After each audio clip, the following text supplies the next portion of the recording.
globally is also one that has to be reckoned with. So if you look at it globally and in the national economy, I think the remaking is more in the direction of galvanizing these resources to relocate back home. So this region, to my mind, in every respect is ahead. But how can we bring these resources back to the southeast so that in as much as they are operating globally and other parts of the country, they can have their base here? Now, this leads me to mention that UNIDO currently is coming up with a program which we should be implementing between now and end of 2028. The program is called Program for Country Partnership, and I should be speaking more on that later in this program, so I don't want to dwell on that now. But it's one that we will use to partner with SEBIS to see how we can drive and accelerate, as it were, the focus of this particular agenda. Therefore, ours today is to encourage the SEBIS group to build on the success that will be made during this summit and see how this can be sustained. Because to have this number of participants and high caliber of persons in this summit today speaks to the fact that it is already a success. I told someone that I don't care how we take off today. A child that is born does not start to walk the same day. So we'll build on whatever we're able to achieve in this maiden edition of the summit, and we hope that over the years a lot more will be achieved. This leads me to implore the government of the southeastern states to join hands with the SEBIS as this process continues. We need the government. Government has a lot to do, but this initiative has taken off and it has to continue. I wish to pledge UNIDO's availability and commitment to continue to partner with this group for the acceleration of the growth and development of the Southeast Nigeria and Nigeria at large. Thank you very much for your attention.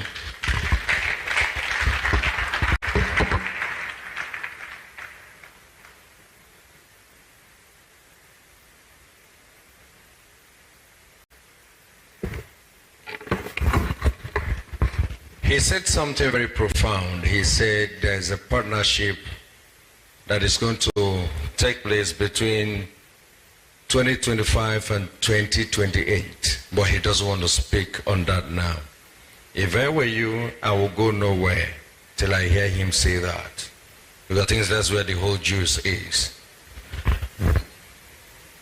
Let's take another speech, which may be the last in this series, as we call on the CEO of Enyimba Economic Development City, the person of Sidal Ozo. Please, let's put our hands together for him. Is that how you put your hands together for him?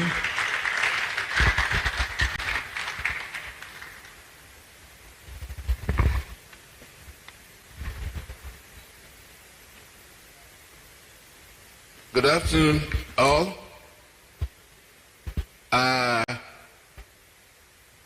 Royal Majesty of Furniture, Abogidi, and I will stand on the existing protocol.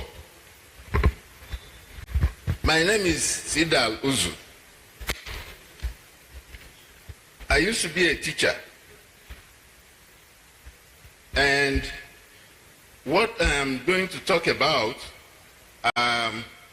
is what I used to teach in the universities, locally and internationally. I wish Professor Naji is here today, because I could remember sometime in the late 80s, we were talking in the US, a program of how we're going to develop our Igbo. So we're still talking about that now. But what we have done in the last 8 years is to do. We stopped talking.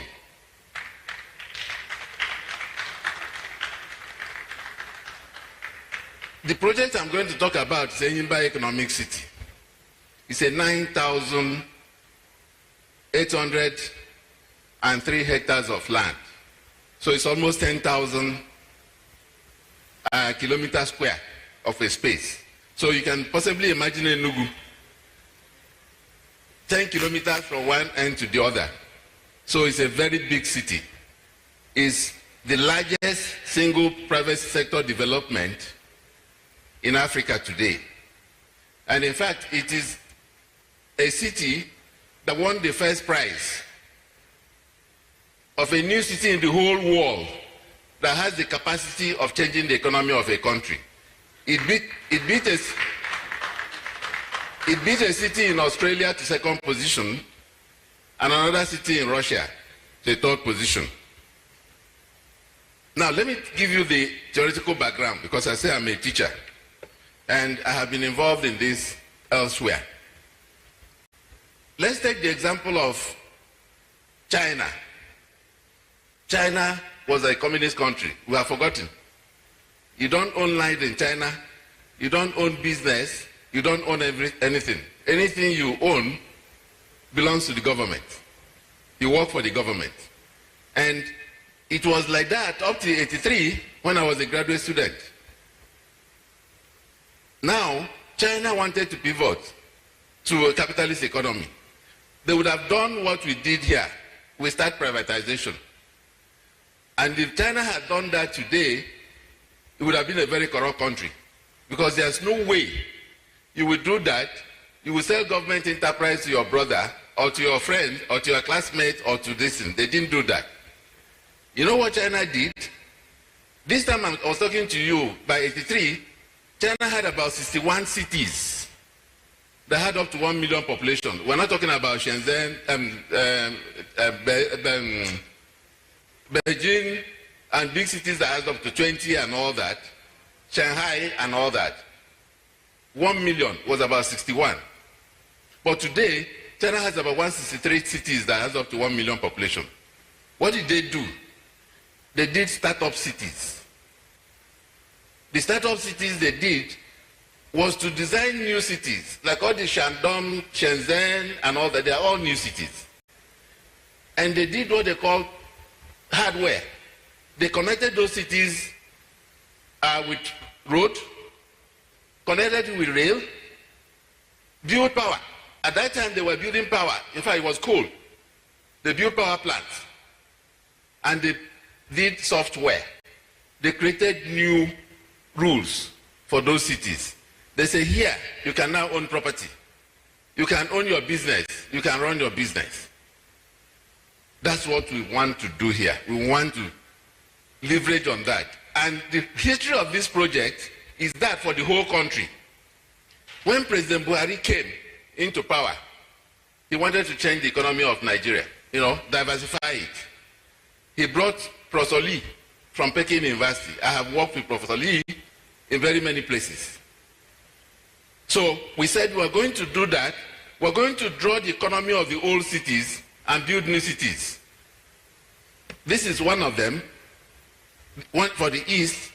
We have one for the north as pilots. From Chuakotsin cluster, we have one in Lagos for the west. But along the line, they changed the minister for industries then, Egenama, and the whole program collapsed because we have gotten the World Bank into it, ADB, Afri-Exim, and AFC. The thing collapsed. So we continue with this. Now, this is what it is. I hope, can you please do this thing for me? Who is controlling the system? Okay? Now, if you look at this, if I go down, can I still talk? Yes, okay, please.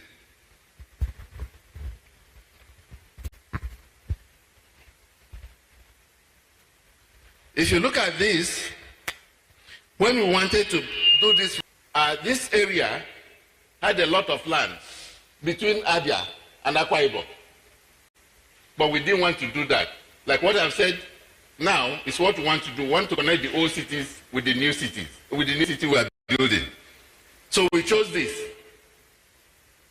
And if you look at this, this is the A3, Enugu-Port Harcourt Road. And you can see this is Bayelsa, Rivers, Abia, Enugu, and Ebonyi. So this A3 has connected 5 states of South, South, Southeast. Now, if you look at this, this is Cross River, Akwa Ibom. It comes to Abia again. It goes to Imo, Anambra, Delta, and Edo. Right? And there's highway. In fact, President Obasanjo was building one that comes from Akwa Ibom. He stopped it at Azumini. Anybody that has the geography of that place, very good highway. He stopped it there. It was going to come out Obe here to join A3. The road was abandoned. Now, what we want to do, which we have designed and aligned, is that we want to build a 2-kilometer road on the perimeter of this new city we are building to Obinze, after the army barracks in Owerri. If we do that, this is what we have done again. Cross River, Akwa Ibom, Abia, Imo, Anambra, and Delta has come on that road too. And when we started this, we did unsolicited bid for those roads. We did it for almost 3 years with Fashola. Fashola didn't want to do the concession on the roads. But federal government came later and did what they called HDMI, Highway Development and Management Initiative. So we got Port Harcourt Road, Enugu Road, 231 kilometers, and we got Aba, Owerri, and Onitsha, 161 kilometers. So if we build this road, we have connected that. Please, the next thing. Okay, you see what I'm talking about? This is Bayelsa, into Port Harcourt, into A3, Abia, Enugu, and Ebonyi. Now, this is Cross River, Akwa Ibom. This is the road we are going to build at the perimeter of this into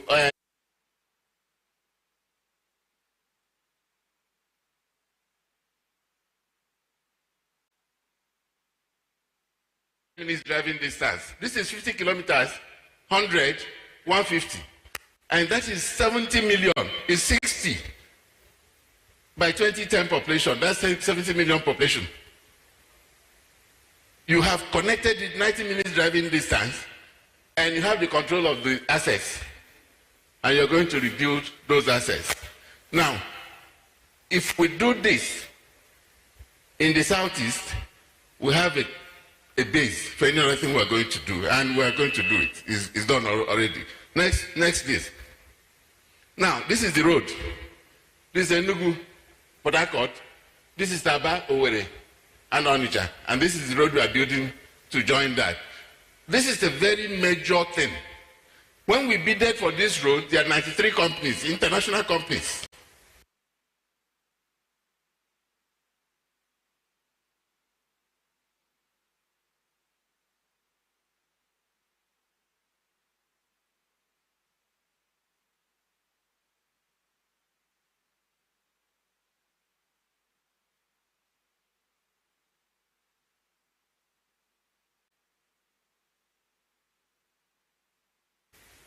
Go on, next page. Yeah. What are you going to do here? We're going to do 4 industrial townships. 1, 2, 3, 4. This one is particular because from the Google map, this is at Owaza. And you have gas this thing there, and you have active gas pipelines. In fact, the one that went to Professor Naji's, this thing is there. So those are the 4 industrial townships. We're going to do major logistics here, 755 hectares of land, which is the bigger problem we have in the Southeast. We do our logistics in Lagos, right? Now, if you look at here, this is the Eastern Rail.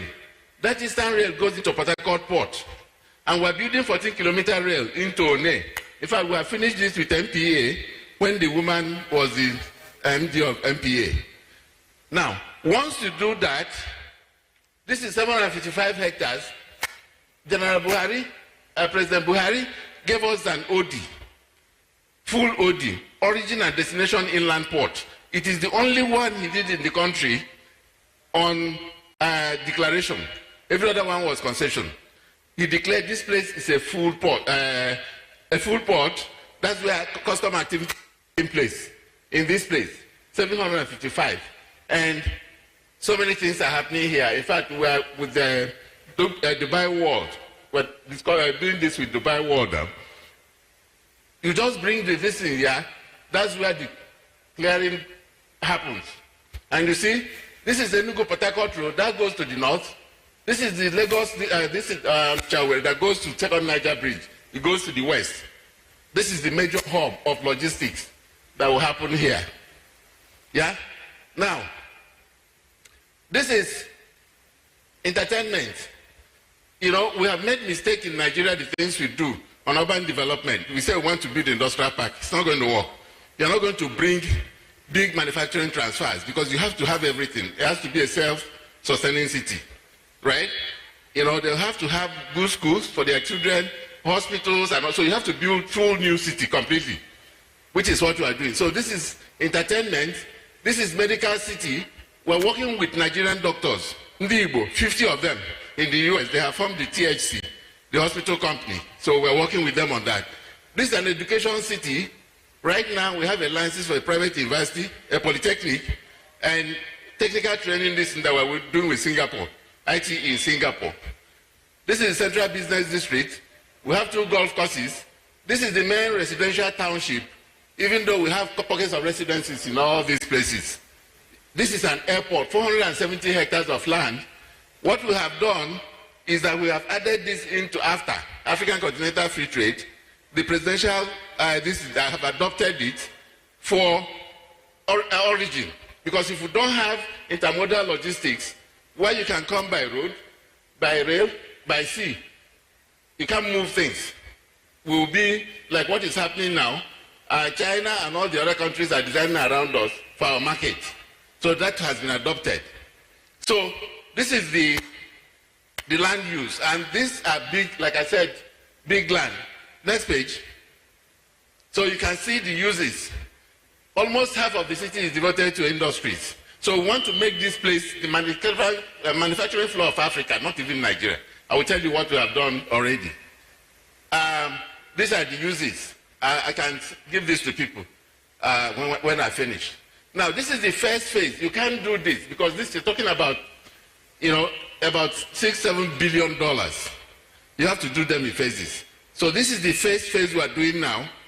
The first industrialization and the logistics. And we have raised $201.7 million from Afia and we're doing the documentation now. We need just about $288 million for what we are going to do here. And we have started marketing. Right now, we have a marketing office in China. We have another marketing office in India. And the marketing office in India we will talk about. In fact, the man would have been here, but he's going to come here on his way back from the US. And somebody will talk about that. We have a program on that. That program is this, that the World SME, World Small and Medium Scale Industries Association, we just signed a partnership with them. Right now, we have about 106 companies, Indian companies, and we're going to be pairing them with Nigerian companies. Somebody from SESME, the Southeast Chamber of Commerce, we're going to work with them on that. Go on. Okay, you won't see this. These are, no, back, please. Now, these are the companies we have from China already. We have about 87 companies that we have signed agreement with. From the lot we have already, from India and locally too. Go on. Yeah, like I said, that this project won the first prize of Chartered Cities Institute in DC for new cities coming up in the world. It beat a city in Australia to second position and another city in Russia. Go on. Okay, these are the owners. You can't do what we are doing because this is a charter city. We're going to have business registration like you have CAC. We're going to be, in fact, right now, we have license, motor. Our cars has our license. So it's a complete charter city. You can't do it. It's like government is making you another government in another state, in a state. So it's a project of Afia state government, us, federal government. In addition to paying compensation to the landowners, they are part of the project. So it's a special economic zone. All the licenses, everything has been done. The regulation has been gazetted by federal government, Federal Minister of Justice. Now, this positioning of this project was done by CBRE. The master plan was done by Subhana Jurang in Singapore. Go on. Yeah? Afia Exim. Okay, this is the road.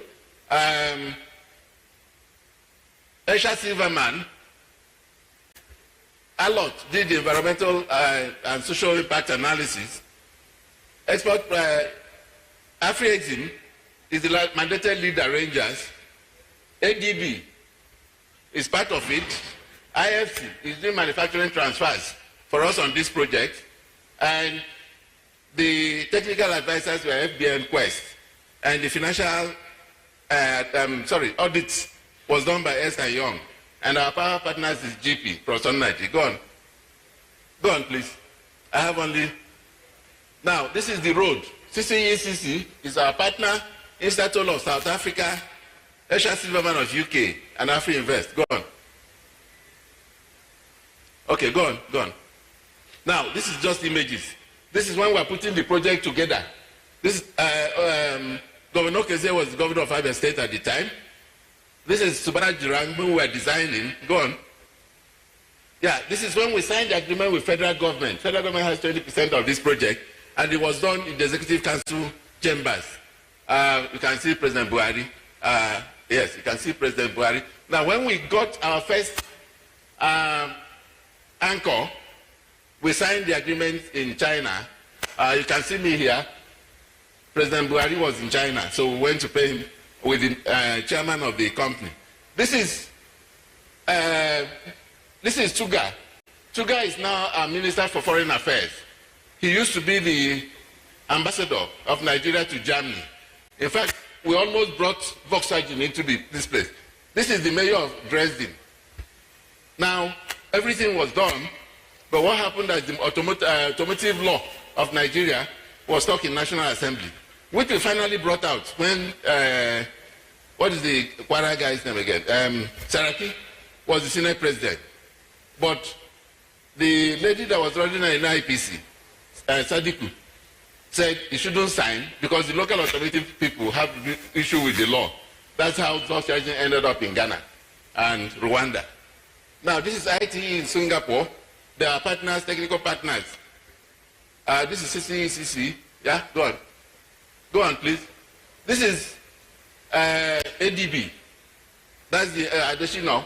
They set up the African Investment set up board for us on this project at the time. Go on. Yeah, that's African Investment Forum. That's board. Yeah, go on. Now, this is Orama. No. Back. Back, please. This is our brother Orama giving us a tremendous support on this project. Go on. That's IFC, when IFC came to sign agreement with us in the office in Lagos. Go on. Yeah, this is World Bank. They came to do scoping for the project. Yeah, go on. Yeah, this is when we signed the geometry power plant in Durban when we closed on the funding. Go on. Yeah, this is the last visit before Okezie left. Go on. This is the discussion on the road concession. It took 4 days. It was like Palestine and Israel doing negotiation before we can reach agreement